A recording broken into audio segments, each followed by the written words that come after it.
Warahmatullahi wabarakatuh. Selamat pagi teman-teman dan rekan mahasiswa. Dalam kesempatan kali ini saya akan membacakan teori mengenai COVID-19.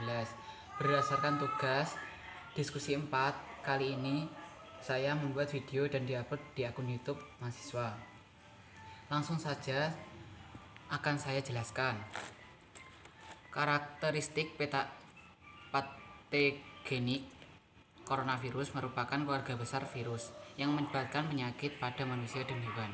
Pada manusia biasa menyebabkan penyakit infeksi saluran pernapasan melalui flu. Biasanya penyakit ini sering disebut seperti medical is respiratory syndrome dan sindrom pernapasan akut berat atau severe acute respiratory syndrome. Penyakit ini terutama menyebar di antara orang-orang melalui pernapasan dan batuk bersin. Virus ini dapat bertahap hingga 3 hari dengan plastik dan stainless steel. Dapat bertahan hingga 3 hari atau dalam ekstrol selama 3 jam. Virus ini juga telah ditemukan di fresh, tetapi hingga Maret 2020 tidak diketahui apakah penularan melalui virus mungkin dan resikonya diberikan rendah.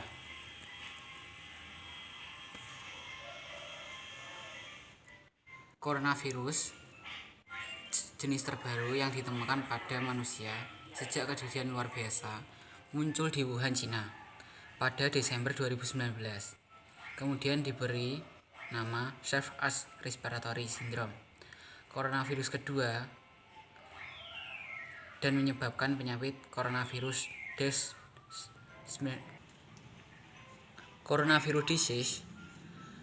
2019.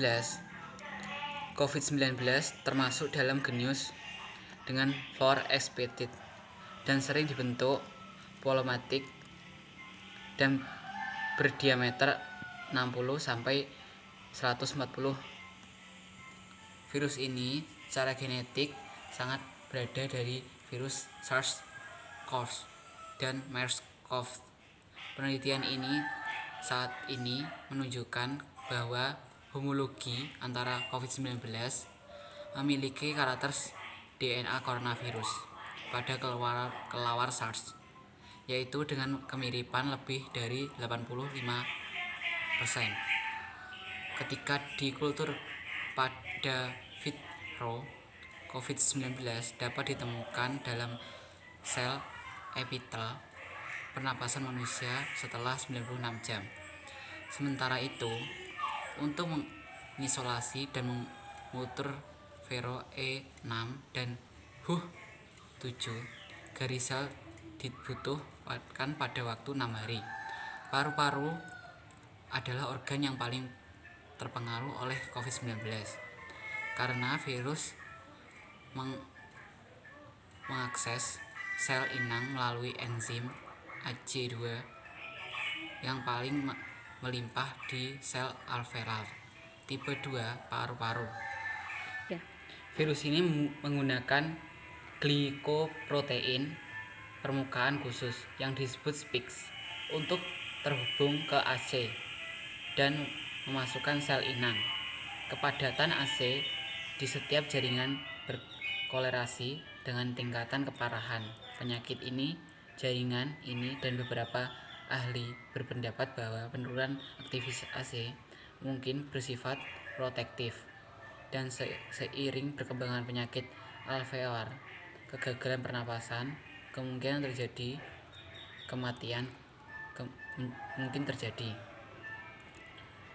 Karakteristik epidemiologi. A. Orang dapat memantau seseorang yang mengalami gejala demam 30 derajat Celcius atau memiliki riwayat demam atau IPAS tanpa pneumonia. Selain itu, seseorang yang memiliki riwayat perjalanan ke negara yang terjangkit pada 14 hari terakhir sebelum timbul gejala juga dikategorikan sebagai pemantau. B. Pasien dalam pengawasan. 1. Seseorang yang memiliki riwayat perjalanan ke negara yang lain terjangkit 9 pada 14 hari tersebut.